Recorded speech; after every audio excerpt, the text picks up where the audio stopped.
So how do you think the guys have kind of progressed in camp the last couple of days? Because, the first day seemed like you guys were incredibly far away from being ready to play in a football game. I think those were the words. No, I think you're mistaking. I said it's hard to judge how far you are from playing in a football game when you haven't yet put on shoulder pads and actually, right? Yeah. So that's mischaracterization. No, I mean, it's day 4 camp. Obviously, it's been hot here, right?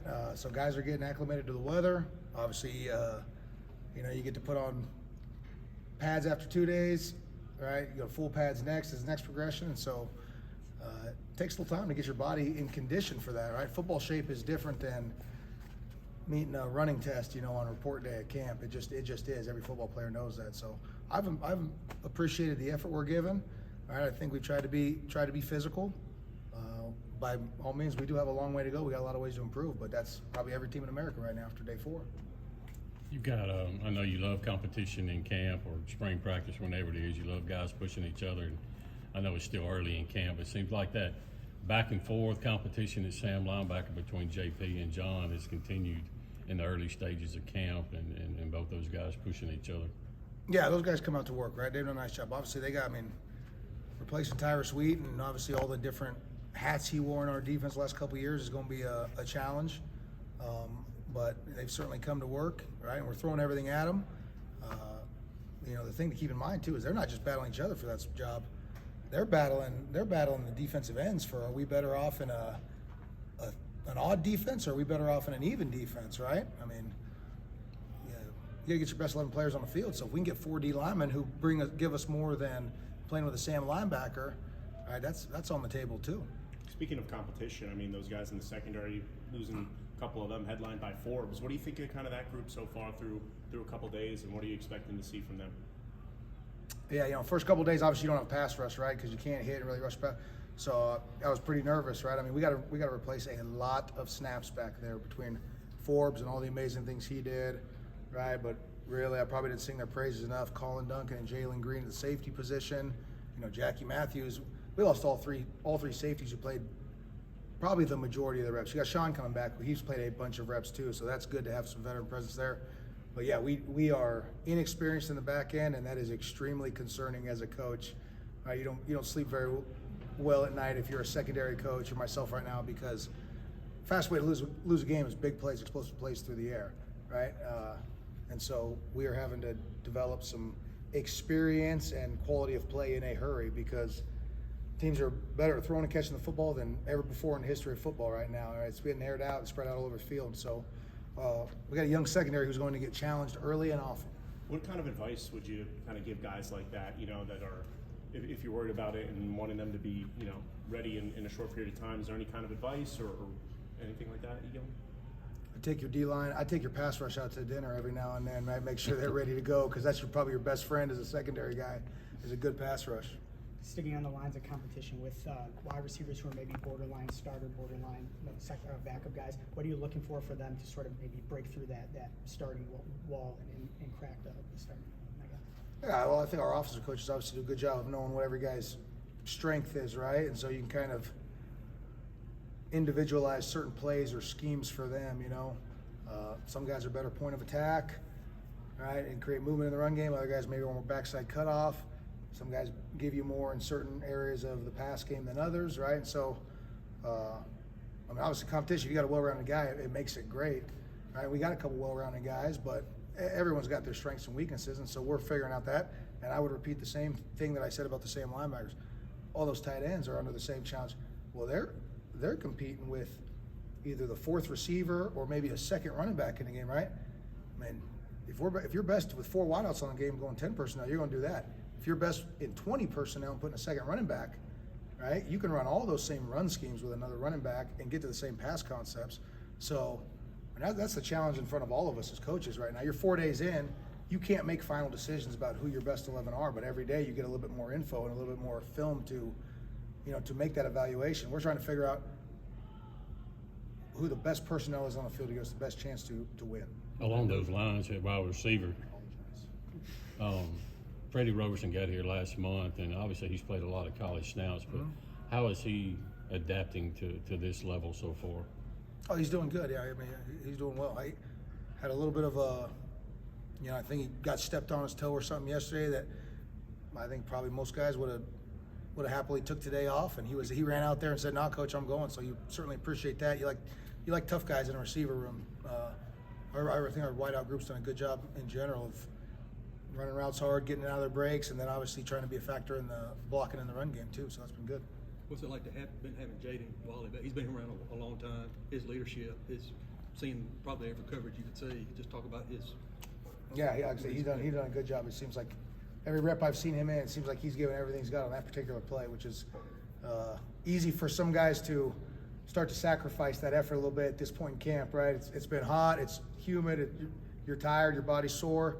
It's easy to kind of just give 85% on a rep, but he seems to always be giving 100%. He's played a lot of football. I mean, obviously he's going to be a huge factor in what we do offensively.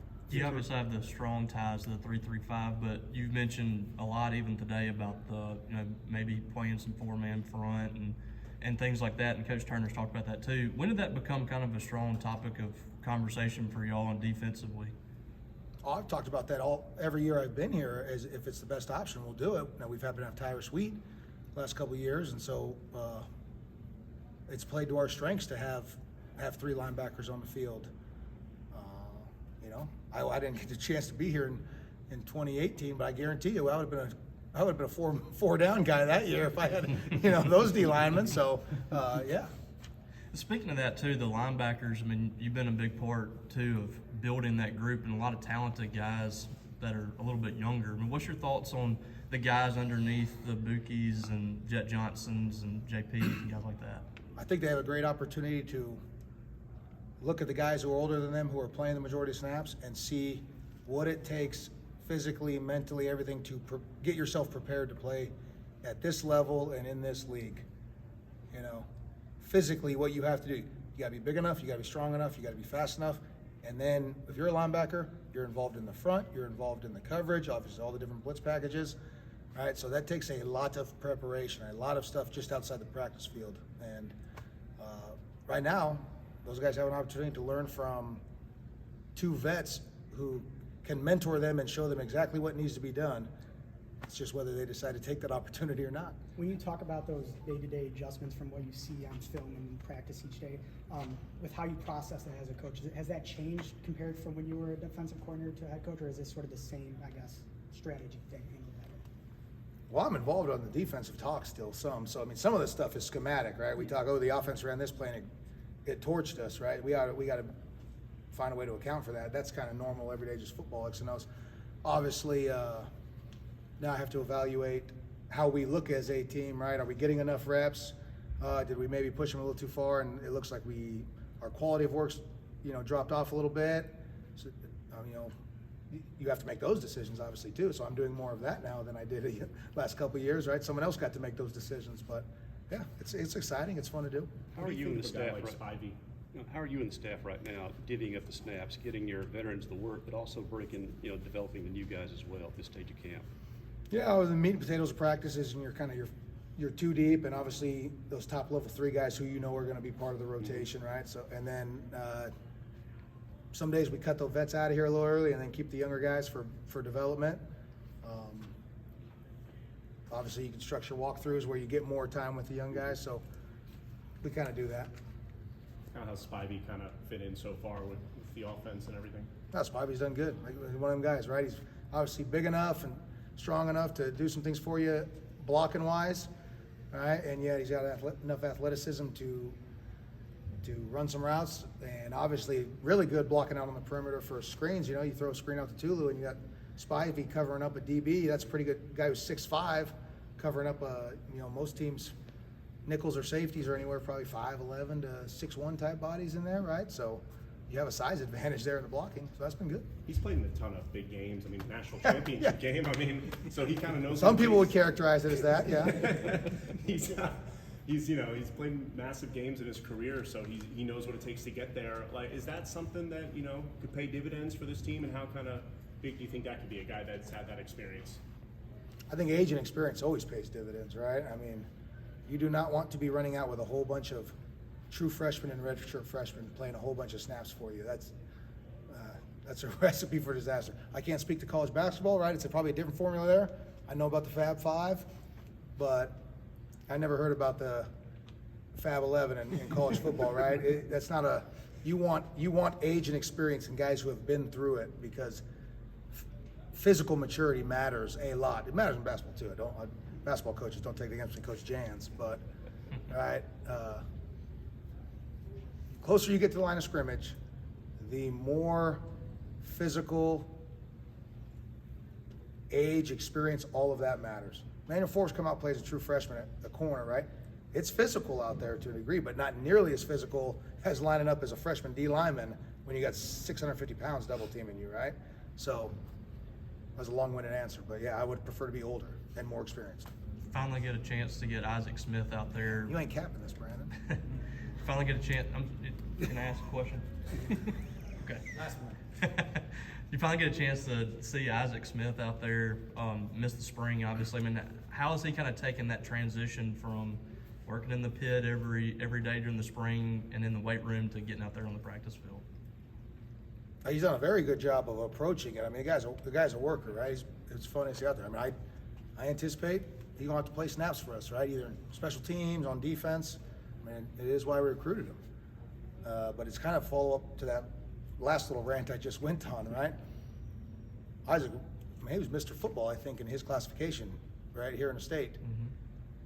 Now he's being exposed to another level of speed of the game and different ways they attack you as a DB, right? And so that's a learning process, right? It's the best thing for you as a player, because as you increase competition, it forces you, it puts pressure on you, which forces you to adapt and improve. So it's great for his development.